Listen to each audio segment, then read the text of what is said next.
Bem-vindos a mais um vídeo no canal Deus no Coração. Que essa mensagem possa transformar a sua vida, que Deus lhe abençoe sempre, e jamais perca a fé em Deus, que o milagre irá acontecer. Eu particularmente gosto de compreender o fim do mundo como todos os dias, sabe? Hoje o mundo terminou para mim. Eu vou dormir e vou ter a oportunidade de finalizar esse mundo. Então eu passo pela minha consciência, pela minha lei, faço uma leitura de como vivi, de como experimentei ser quem eu sou, do que eu escolhi para mim, e dou um jeitinho de amanhã amanhecer para começar a criar um mundo de novo, para ele terminar no final do dia. Então eu gosto de viver o meu julgamento todo dia. Eu participo desse julgamento, sou o juiz, sou o réu, sou tudo. Eu gosto de fazer essa experiência de passar a limpo a vida que eu estou vivendo. Minha gente, muitos dos fantasmas que vivem em nós, eles são alimentados justamente pela nossa ignorância. A ignorância, ela nos priva de sermos livres. Isso é tão significativo na nossa vida, minha gente, porque eu preciso o tempo todo passar pela experiência de quebrar as cegueiras que me impedem de ver o que realmente merece ser visto. Até na miudeza dos meus dias, como eu corro o sério risco de dar atenção àquilo que pode esperar e deixar de fazer aquilo que não pode esperar. Muitas vezes fico cego pelo meu excesso de trabalho, por tantas outras coisas que vão tomando o meu tempo, e de repente alguém exerce na minha vida o mesmo papel que esse cego, que Jesus exerceu na vida do cego. Abre-lhe os olhos. Uma palavra tem o poder de abrir os olhos. E como tem? Quando essa palavra é verdadeiramente comprometida com a nossa felicidade, com a nossa alegria, quando essa palavra está de fato comprometida com o nosso bem, ela abre os nossos olhos. Ela faz mais que isso. Ela nos faz ver estradas que antes a gente não via sozinho. A conversão começa na escuta. É uma palavra que nos desinstala, que nos incomoda. É aquela velha experiência de sermos invadidos por um pensamento, por uma imagem. Uma experiência que nós fazemos desde criança, por isso eu digo que é uma velha experiência. Nós já estamos acostumados a ser perpassados pelas imagens, pelas palavras, pelos gestos. É assim que a gente se torna a gente. Se você for pensar, a pessoa que você se tornou está intimamente ligada a todas as imagens que você viu pela vida, a todos os gestos que lhe foram direcionados, a todas as palavras que lhe foram ditas. Ninguém é por acaso. A gente vai sendo construído como pessoas aos poucos, como se nós fôssemos um grande mosaico, cujas pequenas peças foram colocadas em fases diferentes da nossa vida, por pessoas diferentes, de maneira que fica até difícil dizer, né? Quem sou eu? Eu não tenho como dizer quem sou eu sem me recordar de todas as experiências que eu vivi. Claro, muitas são inconscientes, estão escondidas dentro de mim, eu não tenho acesso a elas, mas elas são atuantes. E às vezes as pessoas podem passar uma vida inteira, né, sem refletirem. E isso é sem dúvida é muito fácil isso acontecer, né? A gente não se problematizar. Às vezes a gente não quer muito conflito, né? E às vezes a gente nem gosta muito de quem nos conflitua, né? Deus não brincou quando te fez. Deus não errou quando te fez. Pode ser que você erre com aquilo que Deus fez de você, mas Deus não errou quando te fez. Se por acaso hoje existe um desconforto com a vida que você vive, presta atenção no campo que semearam ao seu redor. Preste atenção se prevalece o joio ou se prevalece o trigo. Uma semeadura que é feita de maneira comunitária, viu? Não jogue a responsabilidade no outro e nem retire a sua responsabilidade. Quem quiser analisar a qualidade de seu campo de semeadura, terá de colocar os dois contextos: o que eu semeio e o que foi semeado pelo outro em mim. E não tenha medo de arrancar o joio que lhe faz esquecer que você é sublime. Não tenha medo de trazer para perto de você realidades e pessoas que lhe recordem o quão sublime você é. Muitas angústias hoje estão intimamente ligadas a momentos do nosso passado. Então eu não tenho como corrigir o hoje se eu também não acessar o que é passado. Por isso que a gente fala que toda vez que a gente se dispõe a viver o Evangelho, a gente começa a viver uma desconstrução natural de tudo aquilo que a gente é, de tudo aquilo que a gente aprendeu. Porque às vezes a gente aprendeu coisas na infância que dificultam hoje a experiência e a vivência de valores cristãos. Então a gente sempre precisa tomar consciência daquilo que ainda não é cristão em nós e identificar os motivos da nossa dificuldade em viver aquele valor cristão. Para isso a gente vai tomando contato com a palavra. A Sagrada Escritura rasga a nossa alma, rasga a nossa mente e deposita em nós a semente do Evangelho. E aí aos poucos nós vamos ficando configurados ao Cristo. A minha mente, que não é cristã, porque ela está marcada pelo pecado, ela está marcada pelos limites da minha história. Posso dizer isso. Claro que, graças a Deus, nós já avançamos muito. Temos muito cristianismo já na nossa mente. Mas pode ser que a gente encontre algumas pessoas que ainda não conseguiram captar quase nada do cristianismo por causa das dificuldades pessoais que enfrentaram. Algumas pessoas enfrentaram dificuldades muito graves, humanas, limites humanos, que hoje impossibilitam essas pessoas de fazerem uma experiência sincera do Evangelho. Às vezes a gente fica tão preocupado, né? Como é que deve fazer isso, como é que deve fazer aquilo. Mas não tem muita complicação nessa resposta. É você parar para se perguntar se a sua vida, se o seu jeito de ser está provocando coisas boas. Se a sua arte, se o seu trabalho, se o seu ofício.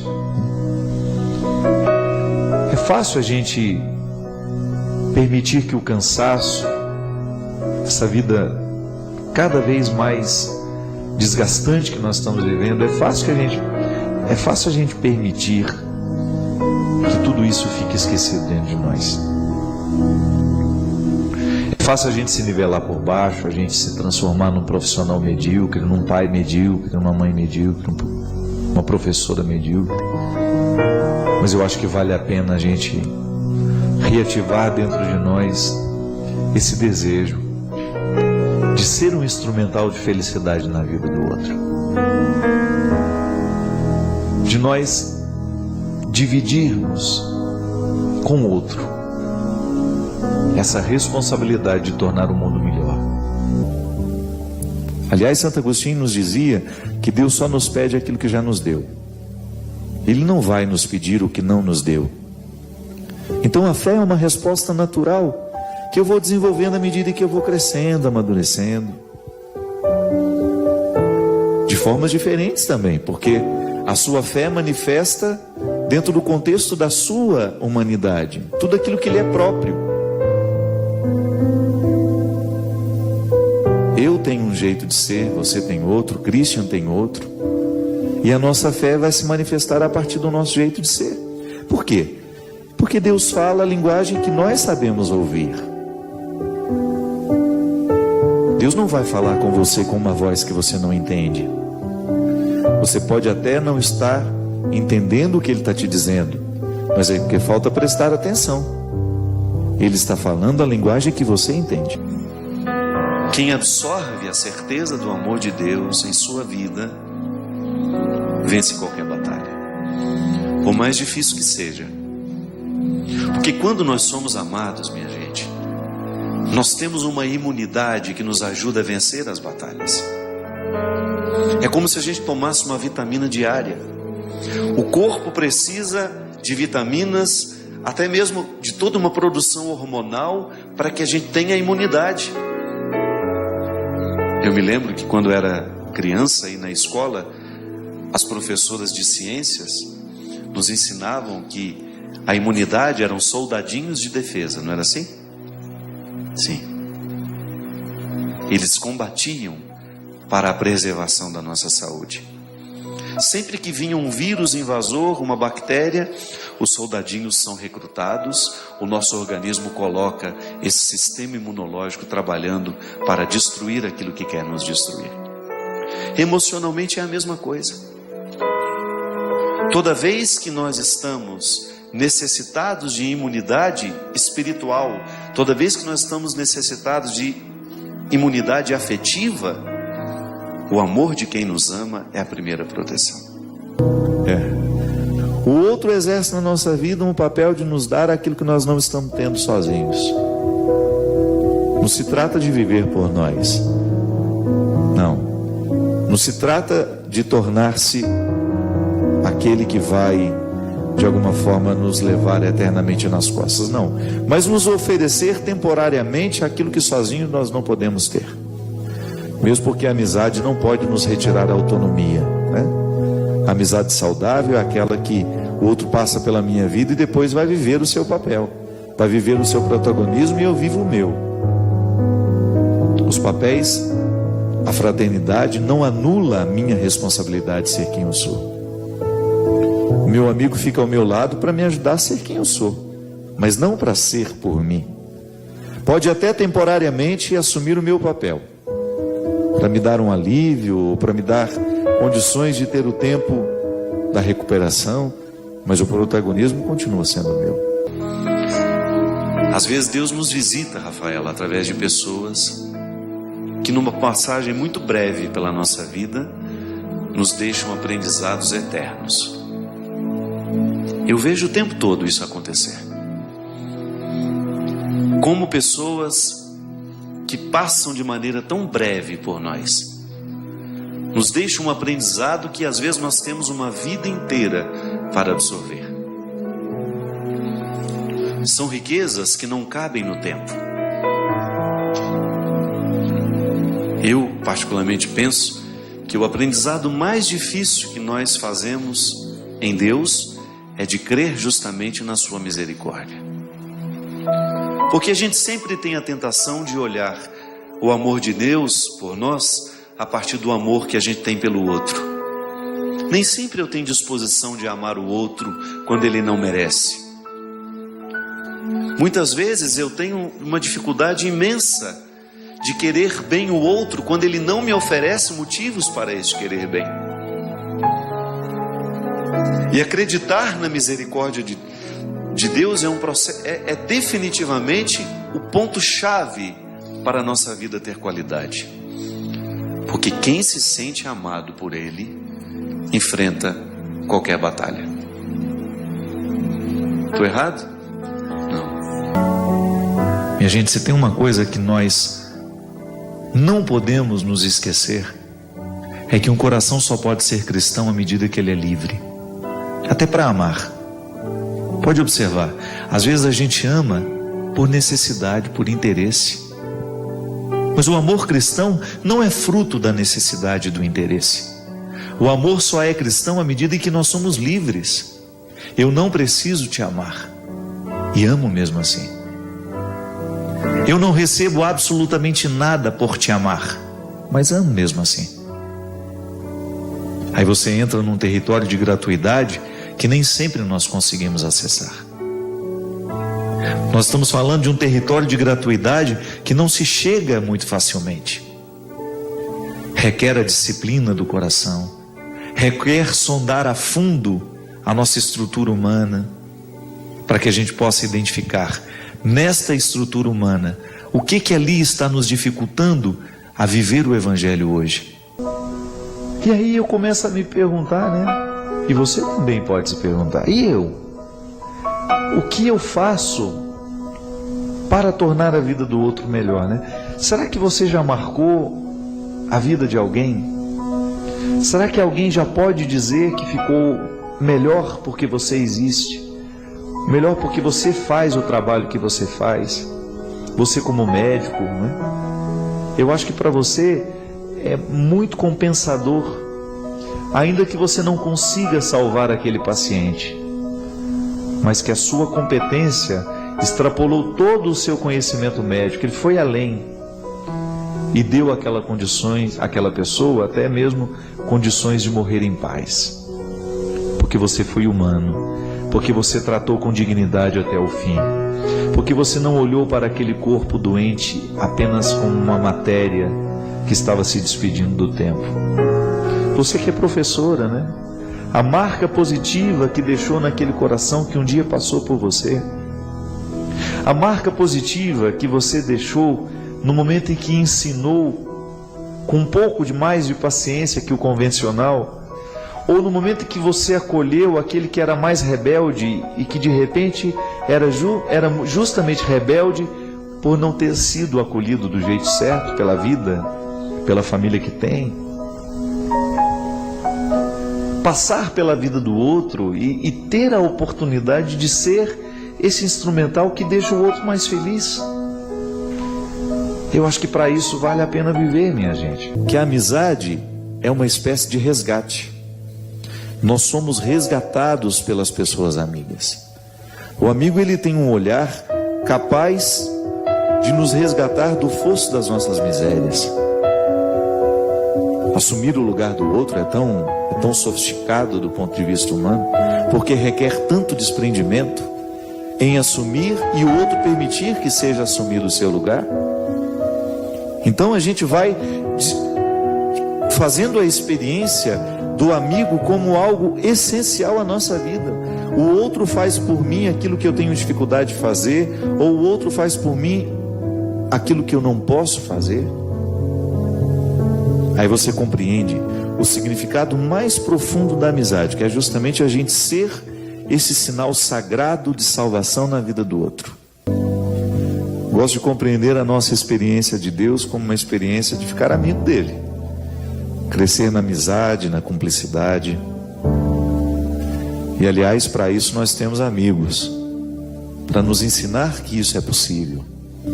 É interessante a gente identificar que as experiências sobrenaturais só são possíveis àqueles que foram bem alimentados de experiências naturais.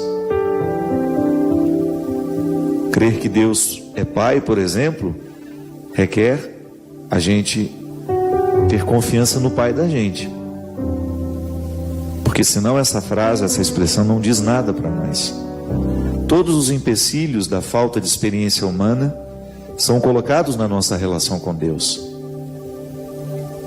Pode ser que seja mais fácil para alguns a gente dizer que Deus é mãe. E é por isso que nós fazemos questão de resgatar toda a ternura, a misericórdia de Deus, que são atributos tão femininos. Me desculpem os homens, mas a ternura quem nos ensina são as mulheres. A misericórdia, né? Fazer caber dentro do coração o outro que está na minha frente, diante de mim. Meu coração tem espaço para ele. Ele não fica de fora. Porque é impressionante, minha gente. Não basta ir muito longe. Basta você observar ao seu redor como as pessoas estão mergulhadas em futilidades, em misérias que parecem ser alegrias. Como as pessoas estão sobrevivendo do temporário. Tudo muito externo, tudo muito fútil. O contexto do joio é muito forte entre nós.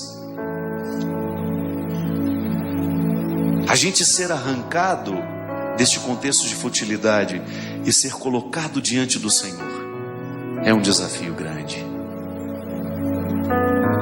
E jamais poderá ser esquecido aquele que nos arrancou do fosso de nossas misérias, aquele que nos fez esquecer, ainda que temporariamente, o contexto dos nossos pecados e nos fez acreditar naquilo que é sublime em nós. Se a gente não é livre, não adianta a gente querer viver o Evangelho. O Evangelho só é possível, as propostas de Jesus só são possíveis às pessoas que conquistaram essa liberdade interior. É por isso que a conversão, ela engloba a totalidade da nossa vida. É por isso que nós não podemos falar de religião sem psicologia. A gente não pode falar de religião sem os conhecimentos antropológicos, sem os auxílios das ciências. Sim, porque olha como isso é fantástico. Para eu ser capaz de viver com verdade um valor cristão, eu preciso corrigir muitas coisas no meu inconsciente, muitas coisas na minha vida que eu não conheço a origem. Então eu preciso começar a acessar este território desconhecido para lançar algumas luzes sobre ele e tentar arrancar dali alguma coisa que me ajude a compreender o presente. Você identificar que uma pessoa, ao descobrir o verdadeiro propósito de Deus para a sua vida, ela assume na vida do outro o papel de fazê-lo também descobrir o propósito de Deus para a sua vida. E isso não para, isso não termina. E aí você pode pensar nas pessoas que foram fundamentais na sua vida para que você fosse um pouco mais feliz, né? Você parar para pensar que a vida do outro lhe enriqueceu, a vida do outro lhe deu mais sentido, a vida do outro lhe ajudou a você superar as suas perdas, as suas mortes, as suas decepções, os seus fracassos. A vida do outro que lhe chegou por um livro, às vezes autores que nós nunca tivemos a oportunidade de encontrar pessoalmente, e que foram um alento na nossa história, porque nos ajudaram a modificar o nosso jeito de pensar, o nosso jeito de interpretar as nossas decepções, a música, né? Os ministros de música pelo Brasil afora. A experiência de acreditar que Deus é amor, que Deus é Pai, que Deus é amor, requer que eu tenha tido uma experiência amorosa com meu Pai. Aí você poderia me dizer: ah, padre, então quem não teve uma experiência amorosa com o Pai na terra nunca vai entender Deus no céu? Não, porque a gente pode se curar com o tempo. Nós não estamos condenados a morrer vítimas de tudo aquilo que nos foi ausente como humanos. Eu tenho muitas ausências dentro de mim, graças a Deus não tenho essa ausência de pai, fui muito bem amado pelo meu pai. Mas encontro o tempo todo pessoas que lutam contra os seus prejuízos existenciais, humanos. Não se sentem vítimas, podem até sofrer, é difícil, é doído ao coração humano a gente reconhecer as ausências. O propósito de Deus para a minha vida pode parecer grande demais para caber no meu entendimento, mas eu posso esmiuçar isso no meu dia a dia, identificar onde é que Deus quer que eu floresça. Rivileia, na nossa vida, nós corremos o risco de pegar o caminho errado. Isso aí, ninguém está imune a essa possibilidade. E sem dúvida, quando nós pegamos esse caminho errado, a gente corre o risco de comprometer a nossa felicidade, a nossa realização. E comprometendo a nossa realização, nós estamos comprometendo o propósito que Deus tem para nós. Porque Deus nos dá, Deus só vai nos pedir aquilo que Ele nos deu anteriormente. Então, descobrir o propósito de Deus para a nossa vida é também investigar as nossas aptidões. Porque se Deus me deu os dons e eles estão aqui adormecidos, eu preciso colocá-los em prática para saber aonde eles me levam, até onde os dons podem me levar.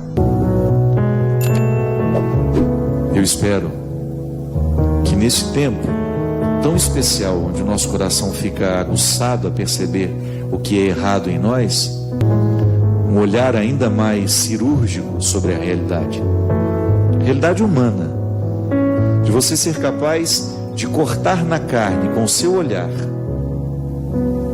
de você identificar o cerne das questões, aquilo que de fato em você hoje poderia ser muito melhor. E estabelecer, fazer dessa amizade, dessa experiência humana, um ensaio para a compreensão da eternidade que nos espera. Viu? Um amigo de verdade faz isso com a gente. Um amigo verdadeiro, em nenhum momento ele fecha os olhos para os nossos defeitos, mas ele não os salienta, a não ser que ele seja invejoso, a não ser que ele esteja passando por um processo de inveja e ele vai fazer questão de te agulhar toda hora.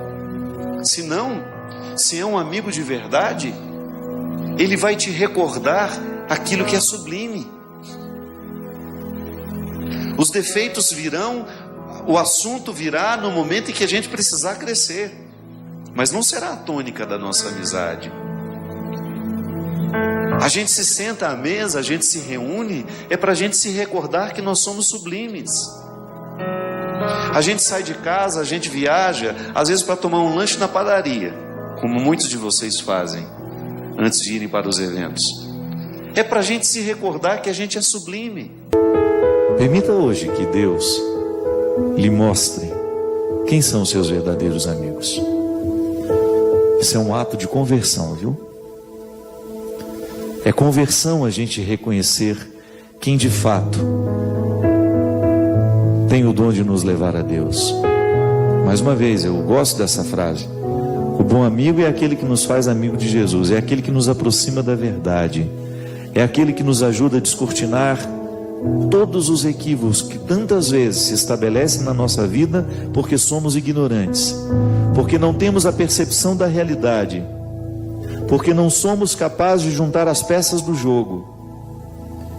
E o verdadeiro amigo, ele tem esse dom de nos encaminhar ao lugar certo, ao momento certo, para que a intervenção aconteça com muita sabedoria e você consiga mudar aquela peça que até então estava prejudicando o seu desempenho e a sua vitória. Os bons amigos, os verdadeiros amigos, e às vezes tem gente que tem sorte de ter nisso um marido. Meu marido é meu bom amigo, minha esposa é meu bom amigo, minha mãe é minha boa amiga, porque me lembra que eu sou sublime. Me faz esquecer o contexto destruidor do joio e me joga para frente. Eu não quero ficar prestando atenção naquilo que eu perdi ao longo da minha vida. Eu quero arregimentar a minha coragem para eu ter condições de desafiar os joios de hoje. Aquilo que foi semeado em mim, que me é destrutivo, eu não quero que seja definitivo. Eu quero me recordar que sou sublime. É minha vocação cristã. É minha vocação cristã. Eu sou sublime. Que são os amigos que me fortalecem, são os amigos que me sustentam, que me dão condições de ser quem eu sou, de fazer o que eu faço, de viver a vida que eu vivo. O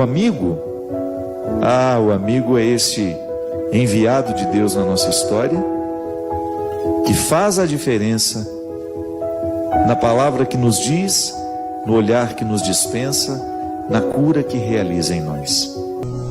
Jesus fazia isso o tempo todo. Jesus fazia perguntas o tempo todo. Ele questionava porque ele sabia que quando questionava, ele provocava no coração do outro um desejo de encontrar a resposta. E eu acho que o que faz a gente viver com gosto e com sabor, né? De saber, são duas palavras que se parecem, é justamente a gente se propor as perguntas diariamente. A gente não ter medo dessa reflexão. Nós estamos acostumados a pensar na confiança que nós temos no Senhor. Mas e pensar na confiança que Ele tem em mim, que Ele tem em você? Não para nos encher de vaidade, de orgulho, não, mas para recordar-nos a responsabilidade. O Senhor me mostrou aquela situação porque Ele gostaria que eu fizesse por Ele, que eu agisse por Ele, que eu realizasse o gesto que Ele realizaria se ele pudesse estar historicamente posicionado como eu estou. Onde existe um pobre, onde existe um necessitado, alguém desesperado, alguém necessitado de apoio moral, de apoio espiritual, alguém que esteja perdido, ali nós temos a obrigação de exercer a misericórdia, que começa com um sentir com o outro. E é tão interessante isso, né? Às vezes você pode até não conhecer aquela pessoa, mas você vê uma fotografia do sofrimento dela e você naturalmente fica movido. Santo Agostinho dizia que isso já é a ação de Deus em nós. A compaixão é um movimento natural de Deus na nossa vida. Ainda que eu não creia nele, mas há outras vias pelas quais a gente pode chegar ao Senhor, inclusive a via humana. O perceber a necessidade de um irmão e interferir com a nossa atitude. Isso expressa fé naquilo que nos moveu, um sentimento que me encaminhou na direção do outro. Nós estamos muito necessitados dessa misericórdia prática. Nós estamos muito, mas muito necessitados de uma fé que se traduz em obras, que aconteça, que modifique o nosso jeito de ser, de pensar, que arranque-nos do nosso egoísmo, das nossas facilidades, das nossas comodidades. Às vezes nós escolhemos viver dentro de um aconchego, sabe? E a gente não se incomoda com o que está acontecendo ali do lado, a gente não se incomoda com os que estão sofrendo próximos a nós. Não, fica muito mais interessante quando nós permitimos que a vida nos envolva. E nós somos portadores dessa riqueza, nós não temos como negar. Conheci a misericórdia de Deus, sou fruto da experiência de um Deus misericordioso, e não vou levar isso aos outros, não vou oferecer a quem passar pela minha vida. Não estou sendo justo com o dom recebido. Não estou sendo justo com o dom recebido. É assim mesmo. Você que já enfrentou as suas perdas e que sabe o tanto que é doído perder alguém, sabe muito bem como o outro permanece vivo em nós durante a nossa vida inteira. Agora, quando o outro nos deixa um pouco de Deus, aí que não pode ser esquecido mesmo. Quando o outro nos apresenta a face misericordiosa de Deus, jamais poderá ser apagado de nós. Muitas pessoas passam pela sua vida, mas você jamais vai esquecer alguém que lhe colocou diante do sagrado, que lhe arrancou do contexto do joio. Que é assim mesmo. Nós precisamos escrever o estatuto de Jesus dentro de nós. O cristianismo é um conjunto de regras, claro. Nós nos orientamos às nossas condutas morais, nós observamos o que a igreja nos ensina.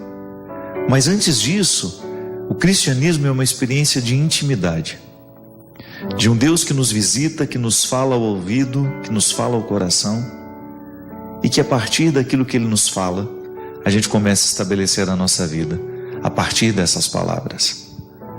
É a palavra que rasga o nosso coração, a nossa consciência, da mesma forma como Jesus o fez naquele tempo. Isso é muito sério, minha gente. Essa identificação de Jesus com aquele que sofre, com aquele que necessita, com aquele que padece, coloca-nos uma responsabilidade tão grande. A experiência que nós fazemos da misericórdia de Deus, ela deve provocar-nos para levar essa experiência, para viver essa experiência recebida, mas numa outra dimensão, que é a do oferecimento. Então, eu recebo a misericórdia e depois ofereço. Ofereço àqueles que passarem pela minha vida. É por isso que o Evangelho será sempre uma instância de conversão, de mudança.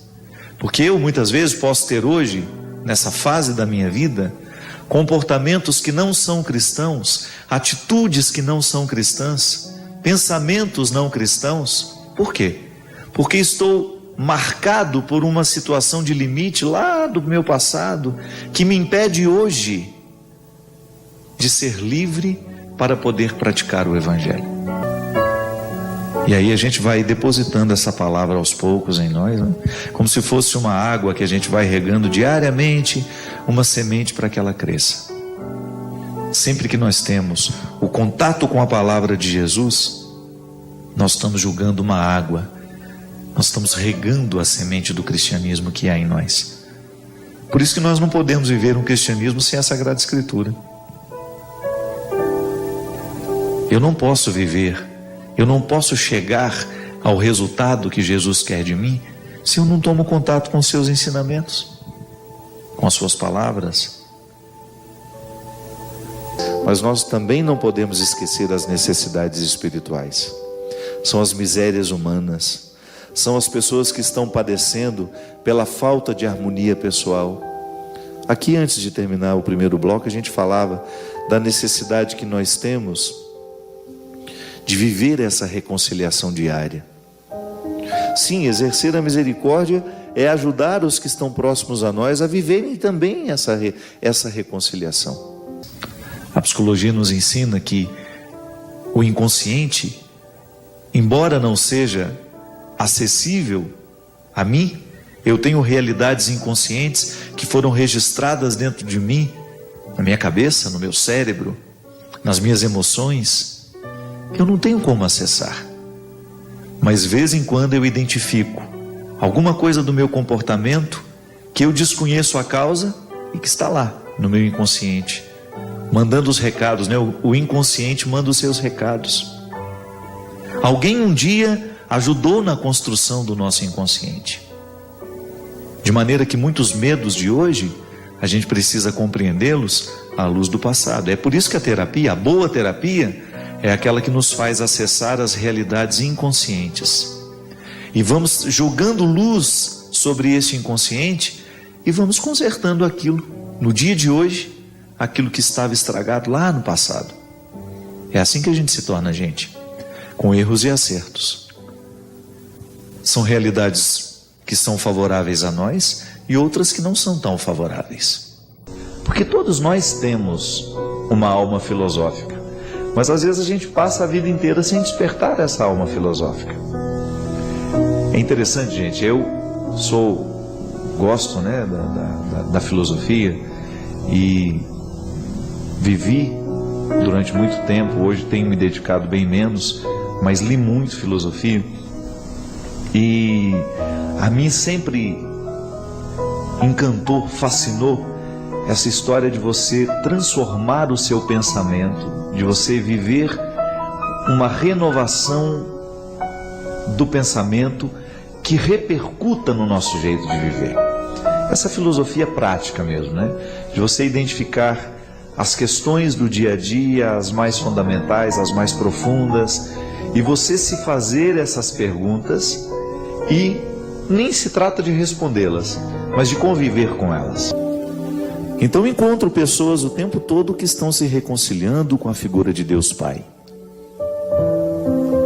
Racionalizam isso. A experiência humana que eu tenho não pode me determinar. Ela pode até representar um obstáculo, isso é natural. Aliás, ninguém nos prometeu que seria fácil. Mas a fé é um dom que está em mim, que está em você. E é tão interessante pensar, minha gente, que o dom, ele nos é dado da mesma forma. Porque às vezes nós somos injustos com Deus. A gente olha para o vizinho que tem uma experiência religiosa bonita, admirável, que repercute no caráter dele. Porque o bom religioso não é aquele que quantifica o tanto de vezes que vai à igreja, não. É aquele cujas vezes ele foi à igreja, causou transformação no jeito dele ser. E às vezes a gente olha para aquele que parece ser um pouco mais religioso do que nós, aqueles que são aparentemente mais fiéis do que nós, E a gente fica na tentação de pensar que Deus deu mais fé a ele do que a nós. Não. A mesma fé que está no coração do Papa foi dada ao seu coração também.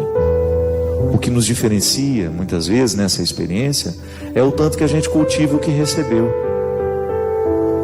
Tudo lhe foi dado. O bandido que está lá na penitenciária agora, que matou 16, 20, 30 pessoas, ele continua sendo sublime, mas ele está sedimentado no joio do mundo.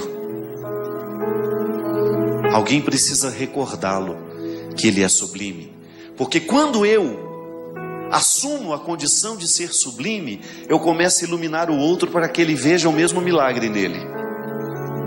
Onde você tem uma pessoa com a posse de sua dimensão sublime, ali ela se torna instrumento de transformação para as outras. Pode observar, é natural em nós que a gente ofereça ao outro aquilo que nos fez bem. É natural no humano, por mais egoísta que ele seja. A gente é egoísta quando é materialmente falando. A gente tem medo de perder, mas quando é um bem, você escuta aquela pregação, escuta aquela música. Por quê? Porque eu acho que vai acontecer em você o mesmo que aconteceu em mim quando eu ouvi. Ou se não for igual, vai ser alguma coisa parecida. Você vai se recordar que é sublime. Um livro, a leitura de um livro pode acender em nós a consciência de que somos sublimes. Pode ser que ninguém esteja vendo, mas o seu gesto faz diferença e repercute no mundo. Porque toda vez que nós tocamos de maneira positiva a vida e o coração de alguém, o bem ganha mais um elo nessa corrente. Toda vez que nós temos a oportunidade de provocar um sorriso no outro, uma alegria, uma bênção, um sentimento de paz, de amor, de misericórdia, o mundo todo está sendo consertado naquela pessoa. Sim, de vez em quando nós esbarramos em pessoas que nos recordam que somos sublimes.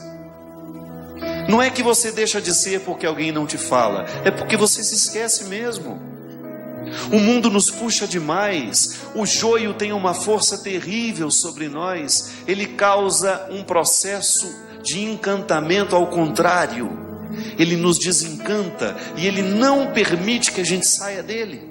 As forças do mundo são cruéis quando o assunto é sedimentar as pessoas em suas misérias.